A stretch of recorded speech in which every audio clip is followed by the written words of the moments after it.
नमस्कार, राम राम सभी को। आपका स्वागत है मेरे YouTube चैनल में। और आज का हमारा टॉपिक है अंधविश्वास। अंधविश्वास क्या है और अंधविश्वास के क्या क्या दुष्परिणाम हो सकते हैं हमारे समाज के लिए और हमारे परिवार के लिए। कितना घातक है अंधविश्वास, इसके बारे में आज हम खुल के चर्चा करेंगे। तो आइए शुरू से शुरू करते हैं। हमारे धार्मिक ग्रंथों में वेद, पुराण, उपनिषद, इनमें अंधविश्वास का क्या क्या जिक्र है, यह आप समझेंगे तो पाएंगे कि हमारे जितने भी धार्मिक ग्रंथ हैं उनमें आत्माओं के बारे में, पुनर्जन्म के बारे में अच्छे से जिक्र मिलता है कि आत्मा ना तो मरती है ना जन्म लेती है, एक रूपांतरण होता है एक शरीर से दूसरे शरीर में। उसके बाद अथर्ववेद में जिक्र मिलता है तांत्रिक पूजा विधियों का।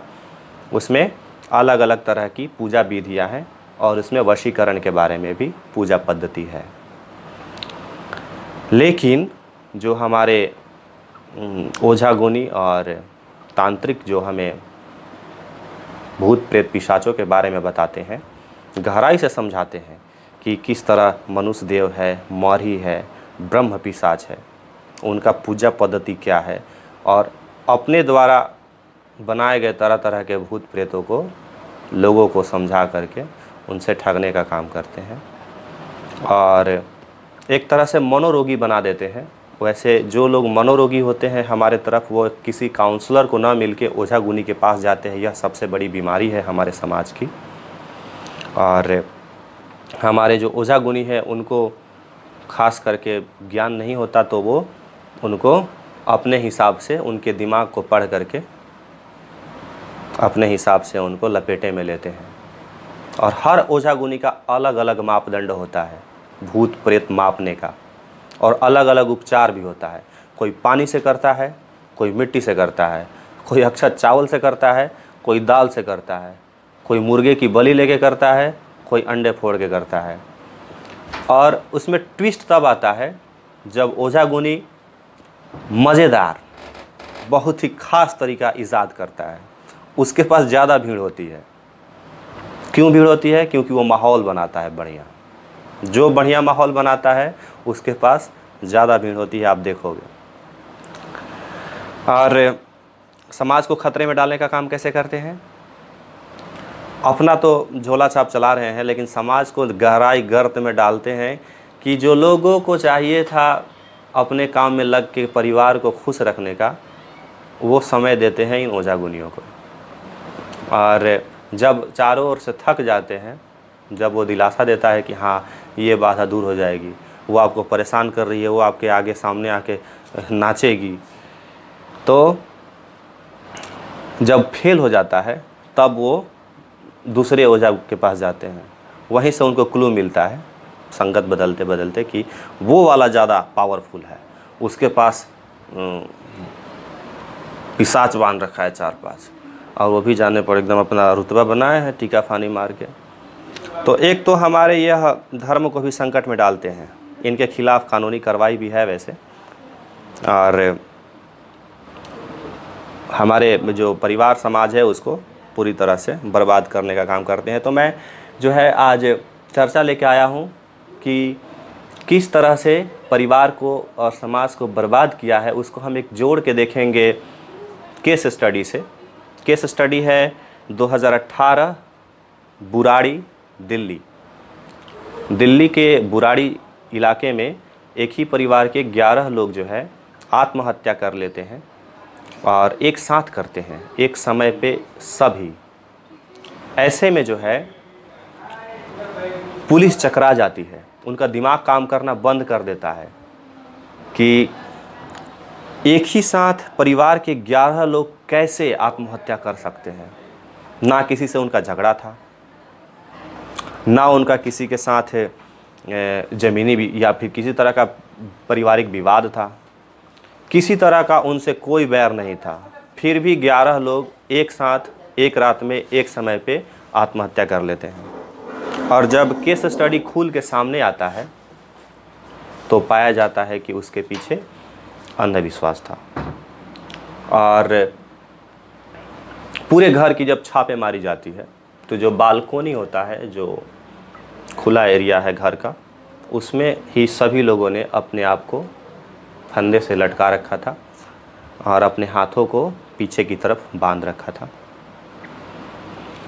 और रात को 1 बजे उन्होंने ऐसा किया था।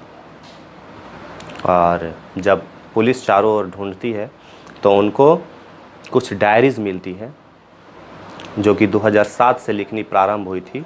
2018 तक एक साल की एक डायरी उनको मिली। और आत्महत्या करने से पहले उन्होंने एक ख़ास हवन भी किया हुआ था, जिसका हवन का जो सामग्री था और जला हुआ जो था उसको जांच करके पता चला कि यह 1 दिन पहले ही हुआ है। तो इस केस स्टडी में पता चलता है कि जो 11 लोगों का यह परिवार आत्महत्या किया है, जिसमें मरने वाली जो सबसे ज़्यादा उम्र की महिला थी, वो घर की जो बुज़ुर्ग महिला थी 80 वर्ष की थी, और जो सबसे कम उम्र का लड़का था 15 वर्ष का था। ध्रुव नाम था एक का, और एक का नाम शिवम था। और उस दादी माँ के 2 लड़के थे, 1 लड़की थी। 2 लड़कों में जो छोटा लड़का था उसका नाम ललित था। और ललित जो होता है वह ही एक तरह से मास्टरमाइंड होता है। वही अंधविश्वास के चंगुल में छोटा सा पहलू आप देखोगे कि कैसे वो अंधविश्वास के चक्कर में फंस करके परिवार को इतने बड़े संकट में डालता है। ललित का एक शॉप होता है, दुकान होता है, और उस दुकान में एक बार आग लगती है। आग लगने के कारण ललित उसमें फंसा होता है और उसकी फेफड़े में धुएं चले जाते हैं। फेफड़ा में धुआं जाने के कारण उसका आवाज़ बंद हो जाता है निकलना। इस दरमियान ललित के पिताजी की मृत्यु हो जाती है। और ललित जो है, अभी आवाज़ उसका नहीं आया, फिर एक बार हादसा होता है उसी दुकान में, और फिर जब ट्रीटमेंट चलता है तो ललित का आवाज़ वापस आ जाता है। चूँकि ललित घर में छोटा है, उसकी कोई सुनता नहीं है, और घर का माहौल ऐसा है कि ललित अपने आप को एक तरह से सुप्रीम बनाना चाहता है परिवार में, अपनी बात मनवाना चाहता है लोगों से। छोटा है तो उसकी बातें नहीं सुनी जाती है, तो अपने आप को वो उस लेवल पे लाना चाहता है कि लोग उसकी बातें सुने। जब उसकी आवाज़ आ जाती है तो उसकी आवाज़ जो है उसके पिताजी से मैच करती है। उसके आवाज़ में वो भारीपन आ जाता है। चूँकि उसका आवाज़ जो है बंद हो गया था, तो ट्रेकिया और इधर लैरिंग्स के माध्यम से जो है आवाज़ जो है उसका बदल जाता है जब वापस आता है तो। लेकिन वह इस बात को उजागर न करते हुए वह दिलासा और झांसे में रखता है कि उसमें दादाजी की, उसके पिताजी की आत्मा आ रही है। और घर के सारे लोग उसको फॉलो करना शुरू करते हैं, क्योंकि पहले जो उसके पिताजी थे घर के सुप्रीम थे, और पिताजी अब आ चुके हैं, और पिताजी आ चुके हैं तो सब घर के लोग उनकी बात मानेंगे। और पिताजी कौन है? तो ललित है, उसमें आते हैं पिताजी। और ललित डायरी लिखना प्रारंभ करता है। पिताजी मुंह पर नहीं बोलेंगे, वो डायरी में बोलेंगे कि किसको क्या करना है। वो घर के हर एक सदस्य को डायरेक्शन देंगे और उससे घर का विकास होगा। होता भी है, 2007 से चालू होता है और क्रमशः विकास होता भी है। घर के सारे लोग जो है धीरे धीरे धीरे धीरे ऊपर बढ़ते हैं। ललित डायरी में लिखता है कि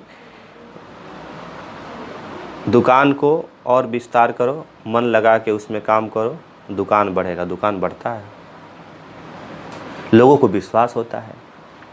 शिवम को मोबाइल चलाने मत दो, मोबाइल में उसका ज़्यादा मन लग रहा है, उससे मोबाइल छीन लिया जाता है। तो एक तरह से लोगों में यह भावना बनती जाती है कि ललित जो है वो परिवार का सुप्रीम है और उसकी बातें माननी है, हर हाल में माननी है, और उनके इंस्ट्रक्शन से ही हम लोग विकास कर सकते हैं। छोटे छोटे पूजा पद्धति ललित उस डायरी में लिखते रहता है और लोग उसको करते जाते हैं।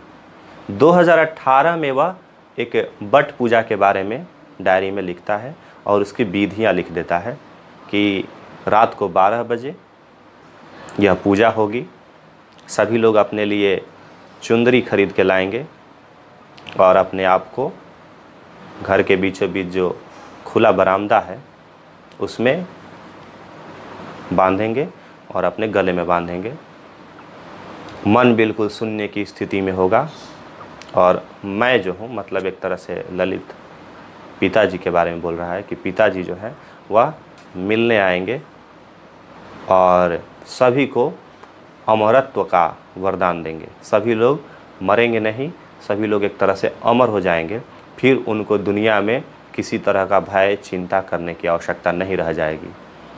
और सभी लोग, सीसीटीवी फुटेज जब देखा गया तो पाया गया कि सभी लोग अपनी हिसाब से पसंद की चुंदरी खरीद के ला रहे हैं, हवन सामग्री खरीद के आया। और काफ़ी अच्छे से केस स्टडी बना रखा है यूट्यूब पे, आप भी देख सकते हैं।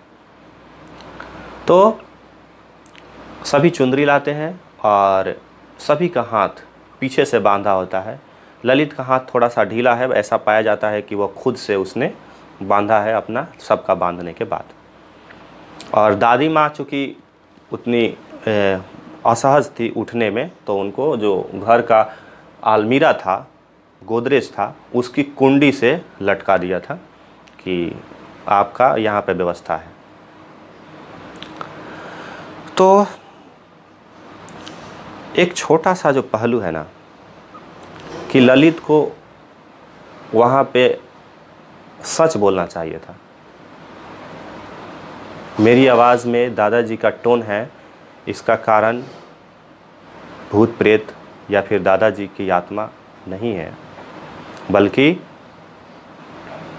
मेडिकल इसका कंडीशन है।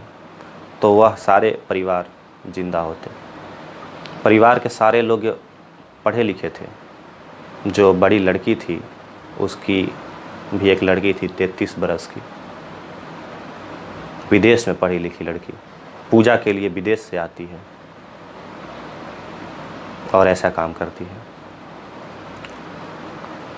क्यों?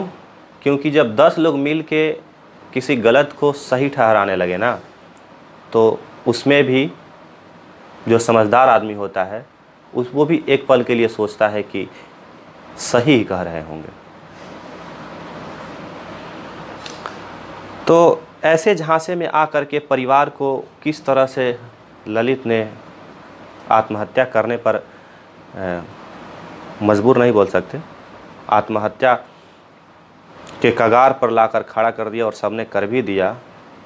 और इतना बड़ा केस हुआ, उसमें मीडिया वालों ने अलग अलग एंगल निकाला कि घर में 11 छेद है आत्माएं निकालने का, घर में रॉड में 11 रॉड है, तो वास्तु का भी यहाँ पर ये लग रहा है। तो हर तरह का एंगल मीडिया वालों ने दिखाया, लेकिन जब केस स्टडी हुई तो पाया गया, क्योंकि उसमें कोई था ही नहीं कातिल, उनका ना कोई विवाद था और ना ही कोई आपसी, सब लोग खुश। परसों बर्थडे मनाया, सब ने मिलजुल कर हंसी खुशी पूरा माहौल बना, और आज ऐसा कांड हो जाएगा किसी ने सोचा तक नहीं था। और सीक्रेसी का भी इसमें काफ़ी ध्यान रखा गया था परिवार वालों के द्वारा। इसमें भी किसी दूसरे को मौका नहीं मिला उनको समझाने का, क्योंकि वो इस बात को शेयर नहीं करते थे, अपने ख़ास जो रिलेशन थे उनको भी नहीं बताते थे। क्यों? क्योंकि वो डेवलप कर जाएंगे, या फिर उनका, ललित ने उसका जिक्र भी कर रखा था वैसे प्रॉपर कि इन सभी पूजा पद्धतियों और हमारे बारे में जिक्र नहीं करना है बोल के।